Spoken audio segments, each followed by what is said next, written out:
What would you do if the world cast you out with nothing but the clothes on your back and a sorrow too heavy to carry?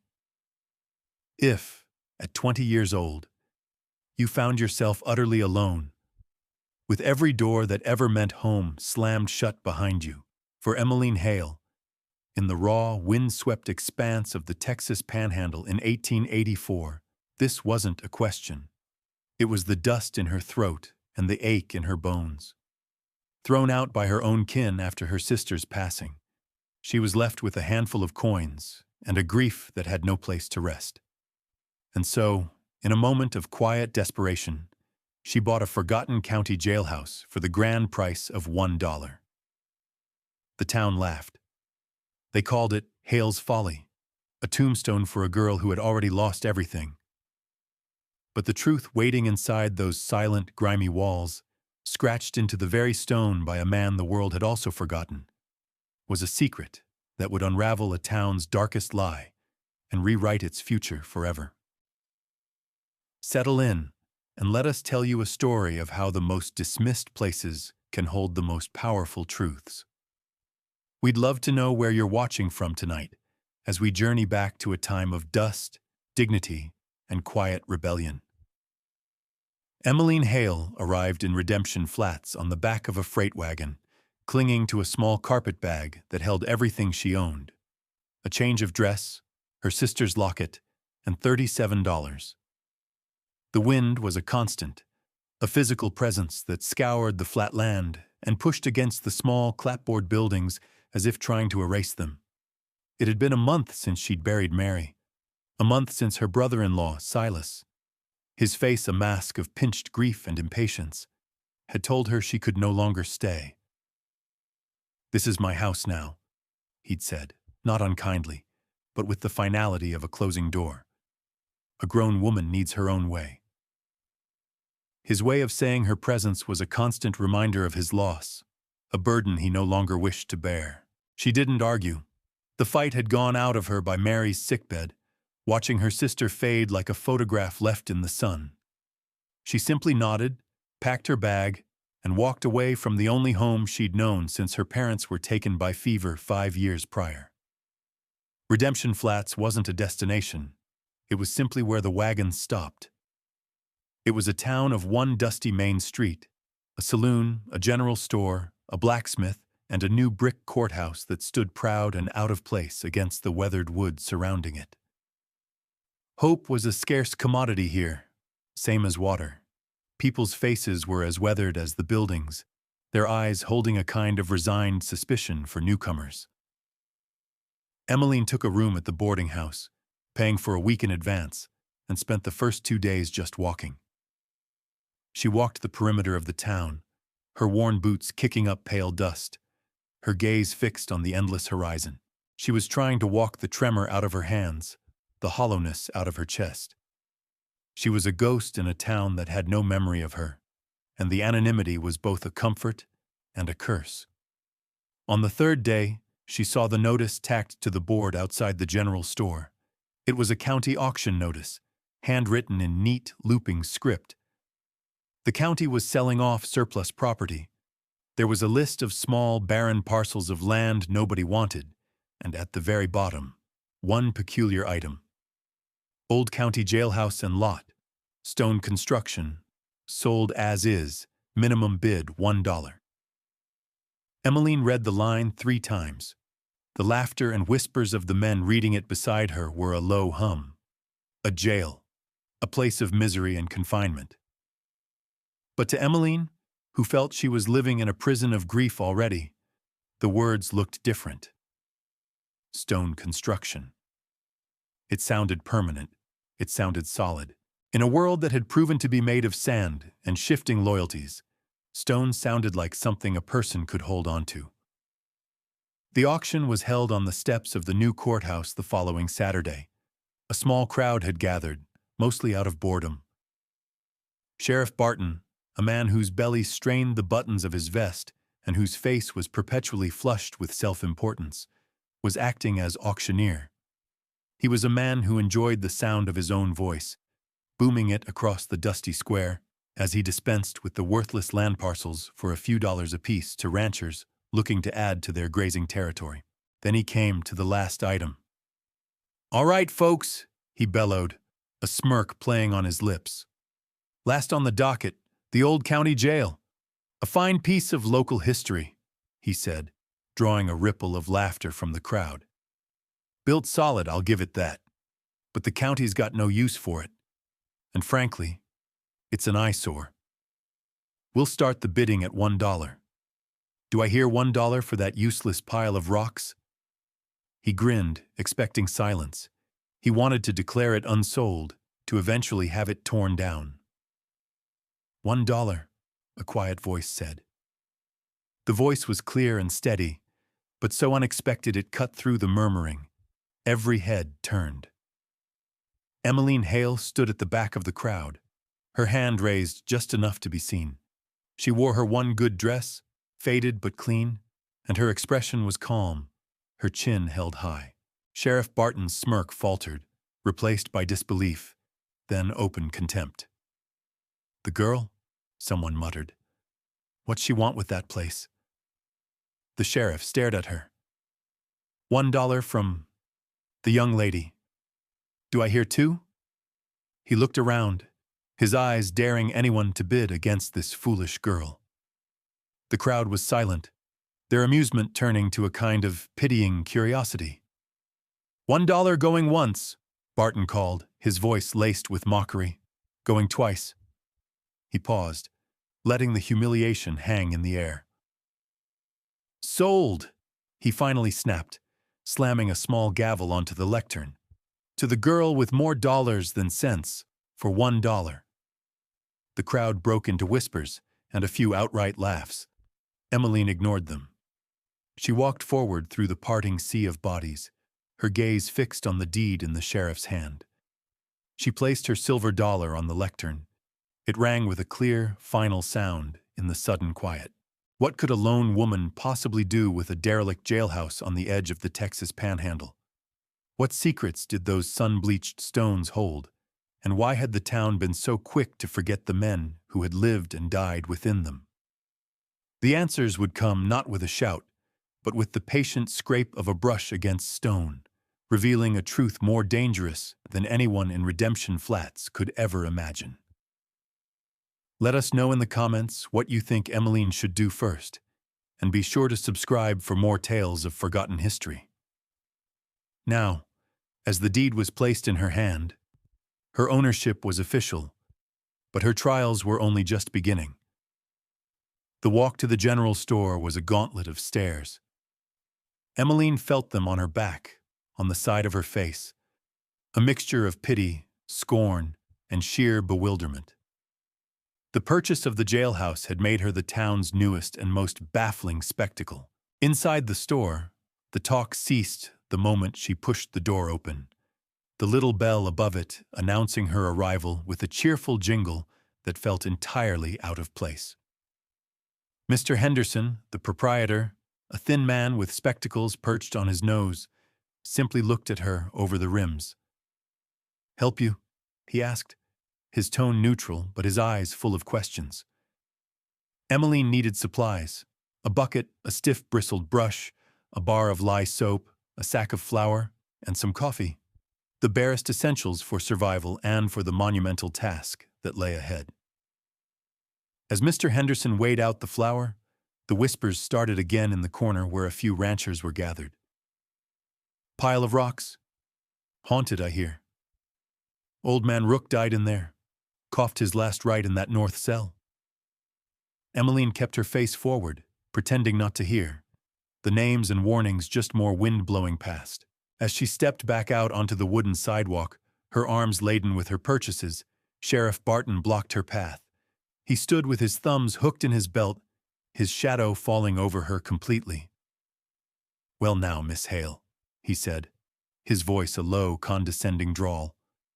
"Got your housekeeping supplies, I see. Planning on scrubbing the sin out of those walls?" His deputies, standing behind him, snickered. Emmeline met his gaze and said nothing. Her silence seemed to irritate him more than any retort could have. "Let me give you some free advice. he continued, leaning closer, his voice dropping. That place ain't fit for a dog, let alone a lady. It's a tomb.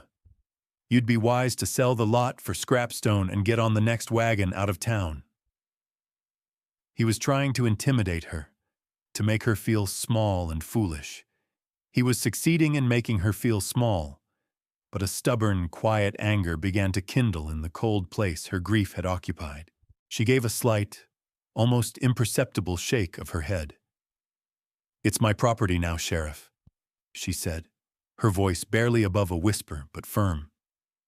Barton's eyes narrowed. He held her gaze for a long moment, a silent battle of wills on a dusty street, before he finally straightened up with a dismissive snort. "Have it your way," he scoffed. "Enjoy your tombstone, girl." He and his men moved past her, their laughter trailing behind them. Shaken but resolute, Emmeline continued down the street. As she passed the alleyway beside the livery, a figure stepped out from the shadows. It was an old woman, her face a beautiful map of wrinkles, her hair in two long gray braids. She was Comanche, Emmeline guessed from her high cheekbones and the intricate beadwork on her deerskin vest. The townspeople gave her a wide berth, a mixture of fear and respect in their avoidance. The woman's dark eyes, sharp and intelligent, fixed on Emmeline. She looked at the bucket and brush in Emmeline's arms, then at her face. The woman took a step closer, her gaze so intense it felt as if she were seeing right through to the bone.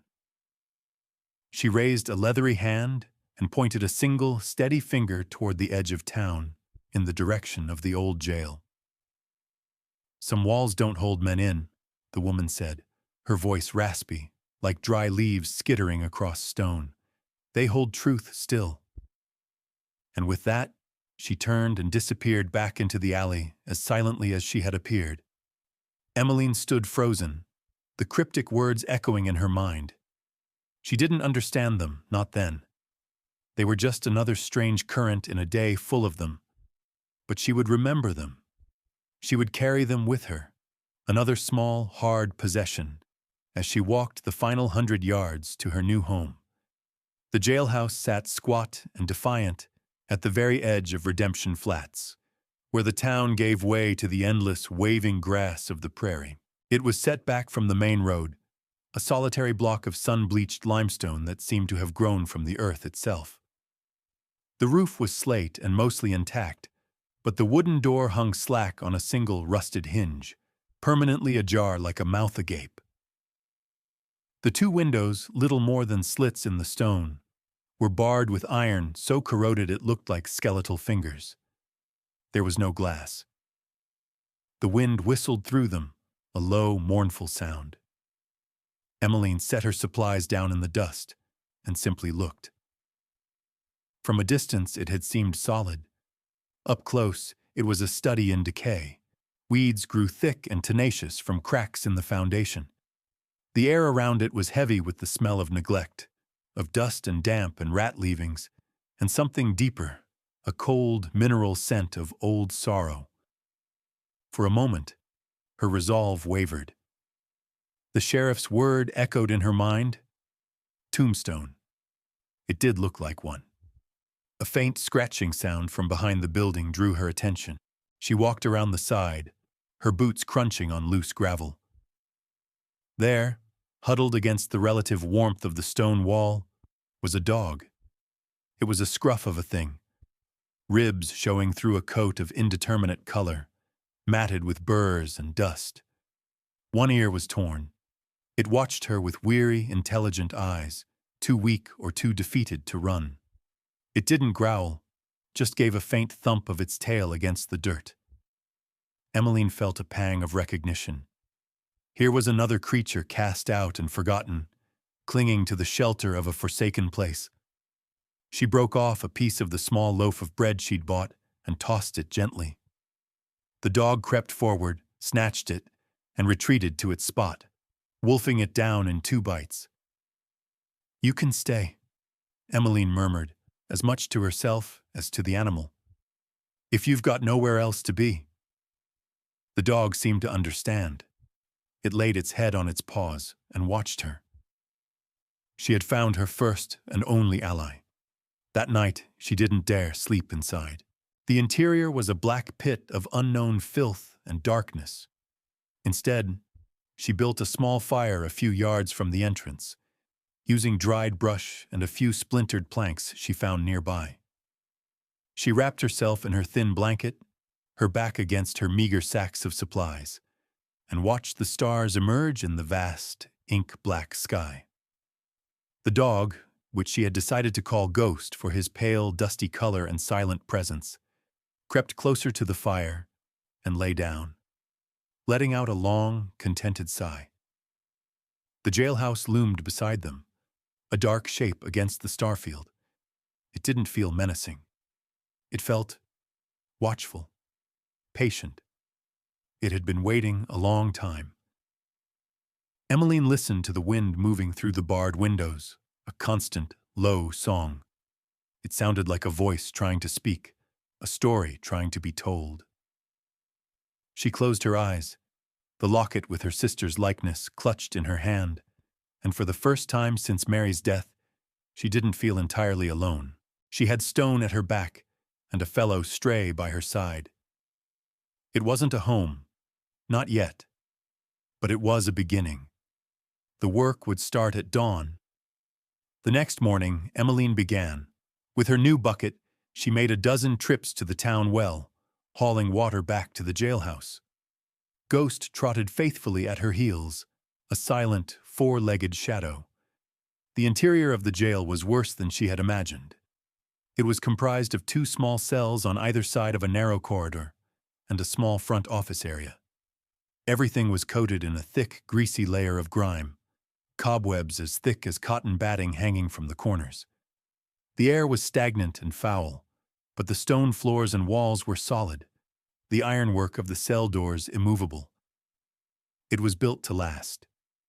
She started with the office, sweeping out years of accumulated dirt and debris, chasing out a family of mice. Then, she turned her attention to the cells. She chose the one on the north side, the one the men in the store had mentioned. She propped the heavy iron door open and braced herself. Taking a deep breath, she dipped her brush into the bucket of hot, soapy water and set it against the wall. The grime was stubborn, caked on by years of humidity and neglect. It took all of her strength to scrub, her arms and back quickly beginning to ache. The water in the bucket turned black almost instantly. She worked in a slow, methodical rhythm. Scrub, rinse, repeat. The stone beneath the filth was a pale, cool gray. For hours, she worked her way along one wall, moving from the floor upwards. It was mindless, exhausting labor. But there was a strange peace in it. She wasn't thinking about Silas or Mary or her own uncertain future. She was focused only on the small patch of wall in front of her, on the simple, honest act of making something clean. As the afternoon sun slanted through the narrow window, casting a single beam of light across her work, she stopped to rest. Wiping sweat from her brow with the back of a raw hand, she leaned against the opposite wall. Her eyes traced the newly cleaned section of stone, and that's when she saw them. Faint lines, scratches. At first, she dismissed them as random marks, graffiti left by some long-gone prisoner. But as she looked closer, she saw they weren't random at all. There was a precision to them, a deliberation. A series of short, vertical lines, crossed by a diagonal one like a tally, then another set, and another. Below them, a date, crudely but clearly carved, 1878. Her fingers traced the cool stone. This was more than a mark. This was a record. She moved the lantern closer, her heart beginning to beat a little faster. Beneath the date, almost invisible against the gray stone, was a name. 5 letters, carefully etched with something sharp. J. Rook, the name from the store. The man who had died in this very cell. A shiver traced its way down her spine, a feeling that had nothing to do with the cool air. She was not alone in this cell. The ghost of J. Rook was here, and he had left something behind. The discovery of the name spurred her on. The labor was no longer just about cleaning, it was about uncovering. For the next week, Emmeline worked with a feverish intensity. Every morning she rose with the sun, hauled her water, and began to scrub. Ghost would lie in the doorway, a watchful guardian, his head cocked as if listening to the secrets the stones were giving up. The work was brutal. Her hands were blistered and raw, her muscles screaming in protest. But with every square foot of wall she cleaned, more of the strange markings emerged. They weren't just in the north cell, the south cell held them too. It was a language of scratches, a tapestry of desperation and patience. She realized the tally marks were days, weeks, months, a calendar of confinement. But there was more. Interspersed with the dates were other symbols. Crude drawings of what looked like cattle brands. A lazy S, a double diamond, a circle T. Brands she didn't recognize from the local ranches. There were also strings of numbers, sometimes arranged in pairs, that made no sense to her. And then there were the words, short phrases scratched with painstaking effort. Miller Herd, South Fork, Night. Another section read, Widow Hemlock, Deed Forged. At night, by the flickering light of her single lantern, Emmeline began the second part of her work.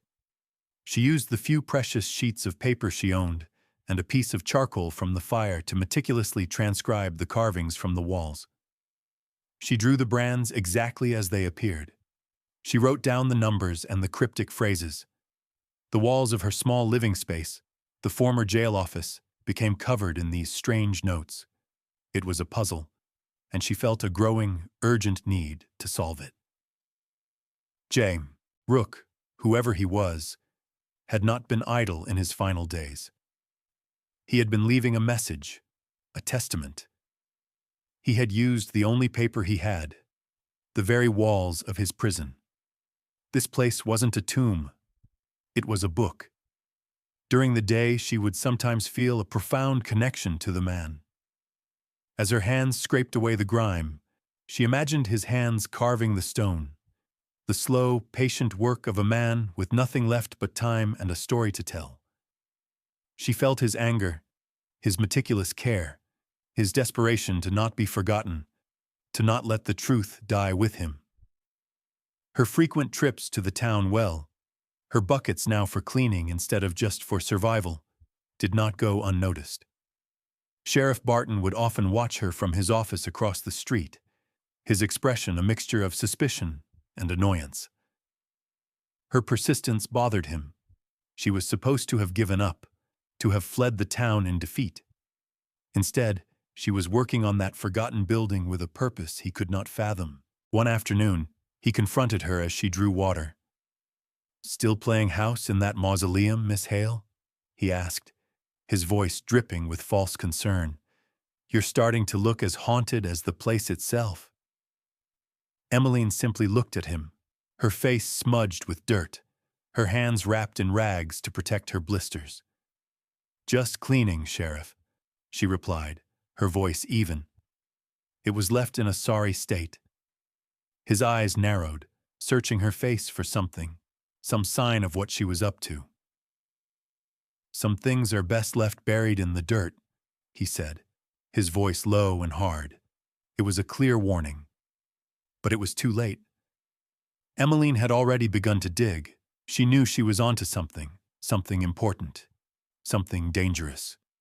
The brands, the names, the numbers. They were pieces of a story someone, very likely the sheriff himself, did not want told. The breakthrough came on a sweltering afternoon 2 weeks into her labor. While scrubbing the lowest part of the wall in the south cell, near the floor, her brush dislodged a loose stone. Behind it, tucked into a small, hand-carved cavity, was a small object wrapped in oilcloth. Her heart hammered against her ribs. With trembling fingers, she unwrapped it. It was the tattered, coverless remnant of a small Bible, its pages yellowed and fragile. Tucked inside was a single folded piece of paper. On it was a key, a simple substitution cipher, A equals 1, B equals 2, and so on.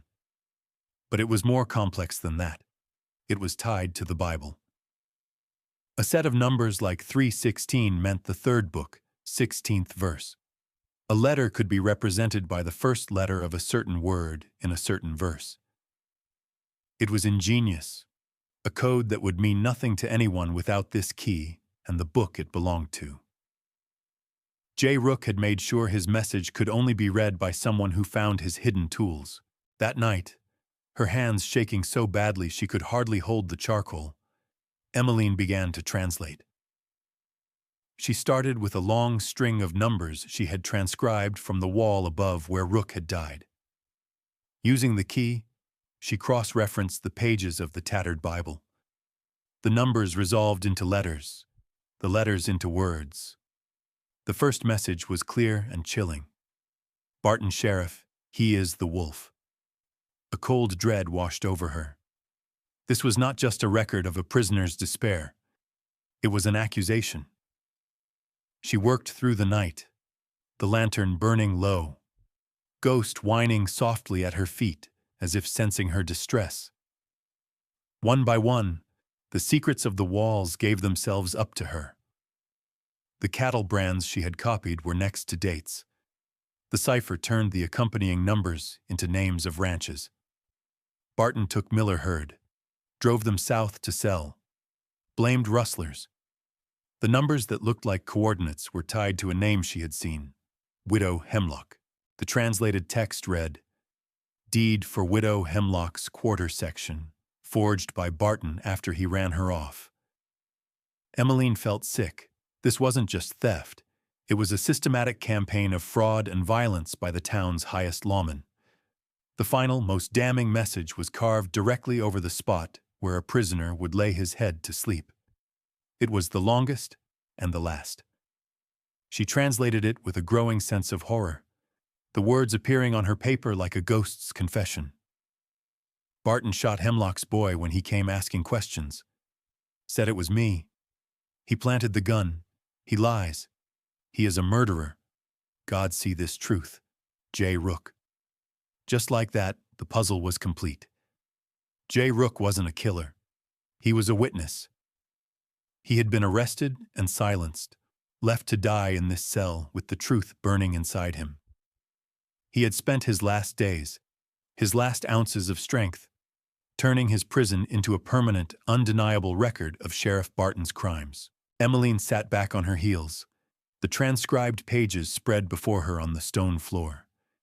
The wind moaned through the bars. It no longer sounded mournful. It sounded like a cry for justice. And she, a girl with nothing, was the only one who had heard it. The knowledge was a heavy, dangerous weight. Emmeline knew she couldn't just walk into the courthouse and accuse the sheriff. Barton owned this town. He would destroy her, and he would destroy the evidence. She needed more. She needed proof that would corroborate the story on the walls. For the next few days, she walked into town with a new purpose. She told Mr. Henderson at the store that she was looking for any old newspapers he might have to use for insulation. He was happy to be rid of a dusty stack from the back room. She spent 2 nights poring over the yellowed pages from 1878, the year of Rook's arrest. She found it. A small article detailing the arrest of Jasper Rook, a drifter, for the murder of Thomas Hemlock. The article, quoting Sheriff Barton extensively, painted Rook as a violent vagrant. It mentioned the stolen cattle, the land disputes, all pinned on this one convenient scapegoat.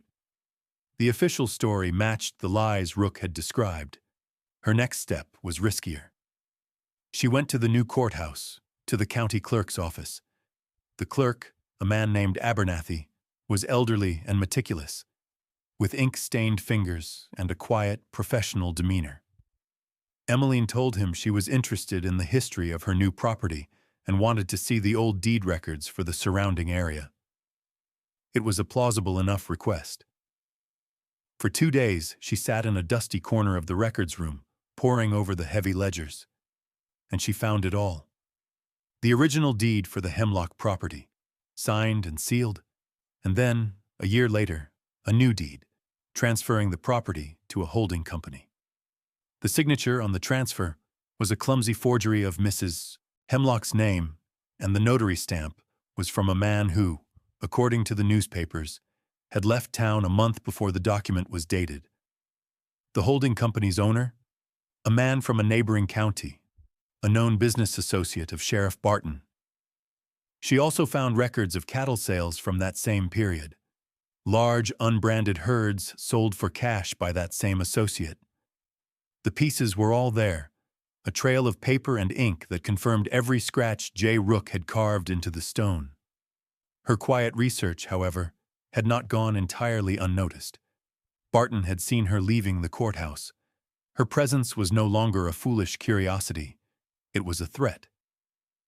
As Emmeline walked back to the jailhouse late one afternoon, the sky to the north had turned a bruised, ugly purple.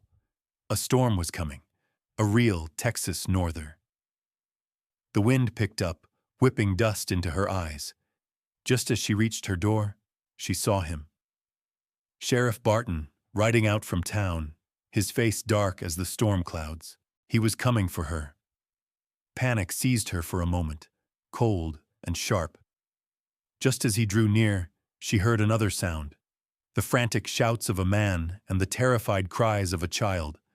A wagon, its rear wheel splintered and broken, was stranded on the road not 50 yards away. A man, a woman, and a small girl were huddled against the raging wind. Barton ignored them, his eyes fixed on Emmeline. But she couldn't. "Get inside!" she screamed at the family over the howl of the wind. "Hurry!" She threw open the heavy wooden door to the jailhouse and helped the mother and child inside, while the father hobbled after them, his ankle clearly injured. She slammed the heavy door shut and dropped the thick iron bar into place just as the first drops of rain, cold as ice, began to fall.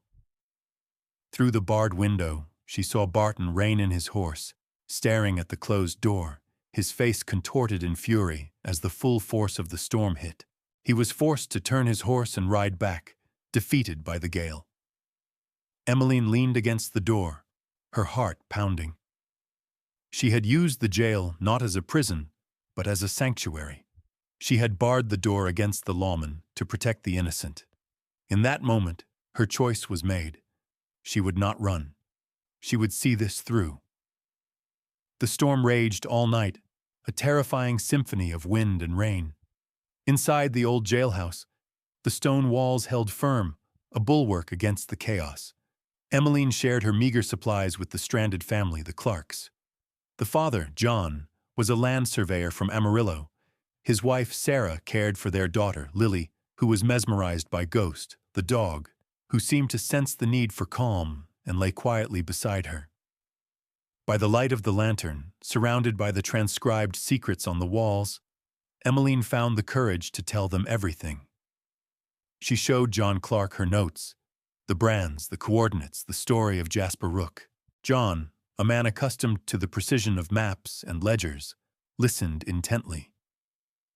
He looked over her transcriptions, his brow furrowed in concentration. "These coordinates," he said, pointing to the numbers associated with the Hemlock property. "They're not just for the quarter section. They map out the spring-fed creek that waters the whole valley. Whoever controls that land controls the water for 50 miles.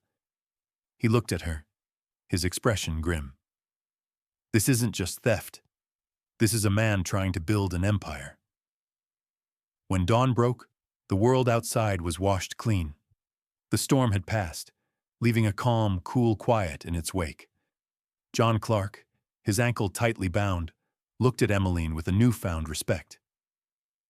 "Miss Hale," he said, his voice sincere, "what you have done here, it is more than just uncovering a crime. You have given a voice back to a dead man." The family's gratitude was a balm to her spirit. They were the first people to look at her, not with pity or scorn, but with admiration. As they prepared to limp back toward town to get their wagon repaired, John made a promise. "I will stand with you," he said. The surveyor's office in Amarillo has copies of the original plat maps. Barton can't have forged them all. I will be your witness. He was the first pebble in what was about to become an avalanche. News of the family sheltered in the old jail spread through town faster than fire in dry grass. When Emmeline walked toward the courthouse later that morning, with John Clark hobbling beside her, something had changed. The whispers that followed her were no longer mocking. They were curious, uncertain. A few townsfolk, emboldened by the presence of an outsider, began to follow them. By the time she reached the courthouse steps, a small crowd had gathered. She didn't go to the sheriff's office. She went straight to the circuit judge, a stern, fair-minded man named Richter who was in town for the week. She found him in his chambers, with Mr. Abernathy, the county clerk, at his side. Sheriff Barton was there, too, already trying to poison the well, claiming Emmeline was a troubled, hysterical girl.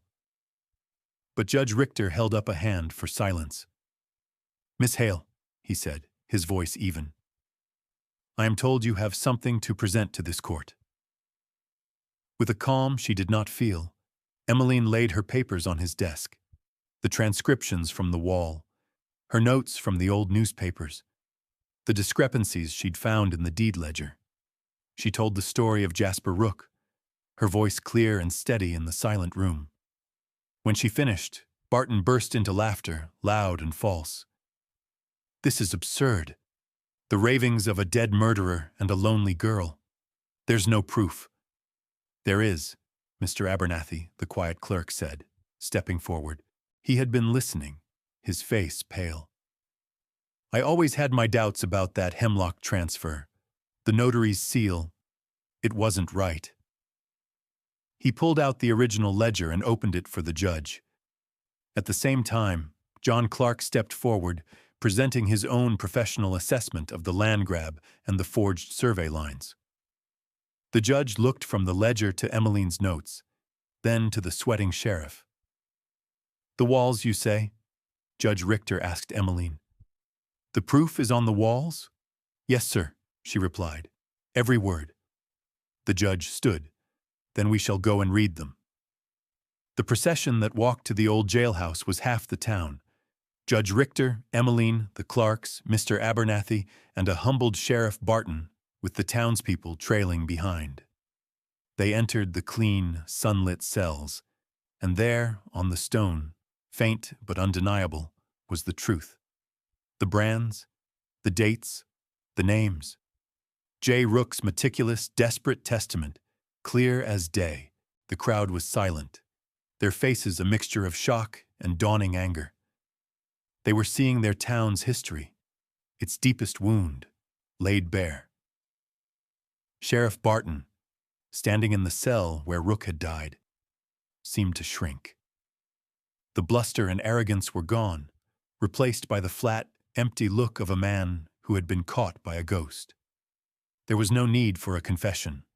The stones themselves were the accusers. Months passed. The autumn sun cast a long, golden light over Redemption Flats. The town felt different, lighter. Sheriff Barton was gone, removed by a U.S. Marshal and awaiting trial in a federal court. A new, younger sheriff was in his place, a man who spoke quietly and treated people with fairness. The story of Emmeline Hale and the jailhouse had become local legend. People called it the Library of Truth. Emmeline had stayed. The old jail was her home now. She had put glass in the windows and planted a small garden of hardy vegetables and wildflowers out front. The door was never barred. Ghost, no longer a scrawny stray but a healthy, loyal companion, lay on the stone step, basking in the afternoon warmth. The townspeople no longer shunned her. They brought her things, a fresh-baked pie, a spare blanket, seeds for her garden. They would stop and talk, not about the past, but about the weather, the price of cattle, the future. They had looked into the darkness of their own town, and thanks to her, had found their way out. She had scrubbed away more than just grime. She had scrubbed away a long-held fear.